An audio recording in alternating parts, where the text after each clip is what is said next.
പെരിയ പെരിയോക്കി ഗൗരീശങ്കര ക്ഷേത്രത്തിൽ ശ്രീമദ് ഭാഗവത സപ്താഹ ജ്ഞാനയജ്ഞത്തിന് തുടക്കമായി. കലവറ നിറയ്ക്കൽ ഘോഷയാത്ര നടന്നു. കലവറ ഘോഷയാത്ര കായക്കുളം വിഷ്ണു ദേവസ്ഥാനത്തു നിന്നുമാണ് പുറപ്പെട്ടത്.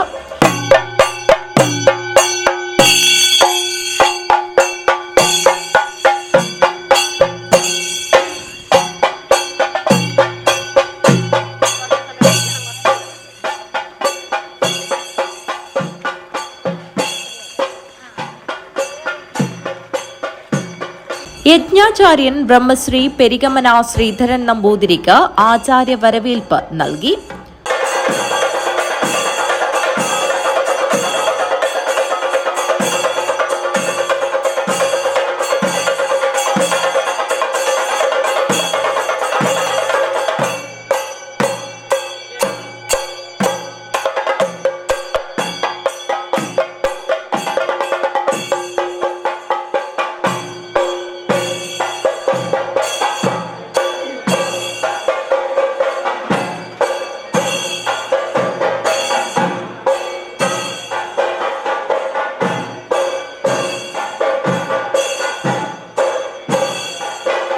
സമാരംഭ സമ്മേളനം ബ്രഹ്മശ്രീ നാരായണൻ വാഴുന്നോർ ഉദ്ഘാടനം ചെയ്തു.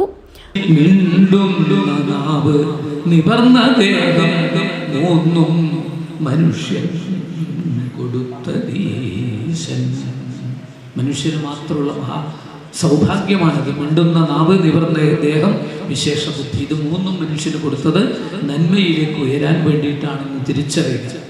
ഇവിടെ വെച്ച് പരീക്ഷിത്ത മഹാരാജാവിന് മറുപടി കൊടുക്കാൻ ആർക്കും സാധിക്കാത്ത സമയത്താണ് പെട്ടെന്ന് അവിടെ ഈ ഭാഗവതം വേദവ്യാസ മഹർഷിയിൽ നിന്ന് ഉൾക്കൊണ്ട ശിഷ്യനായിട്ടുള്ള ശ്രീശുക ബ്രഹ്മർഷി പെട്ടെന്ന് അവിടെ എത്തിച്ചേരുന്നു. അവധൂതനായിട്ട് സാക്ഷാൽ വിഷ്ണുവിന്റെ കാന്തിയോടുകൂടി 16 വയസ്സുള്ള നാരായണന് തുല്യനായ ആരെത്തിച്ചേരുന്നു? ഈ വേദവ്യാസ ശിഷ്യനായ ശുഖബ്രഹ്മർഷി എത്തിച്ചേരുന്നു. അതൊരു രംഗമാണ് കേട്ടോ, നാളെ കാണിച്ചു തരും.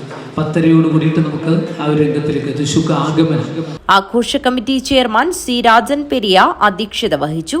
T Ramakrishnan, K Vijayan, Pramod Periya, P Narayanan Nair, P Kunhambu Nair, Thampan Echikkund, A K Suresh Babu എന്നിവർ സംസാരിച്ചു. News bureau, Periya.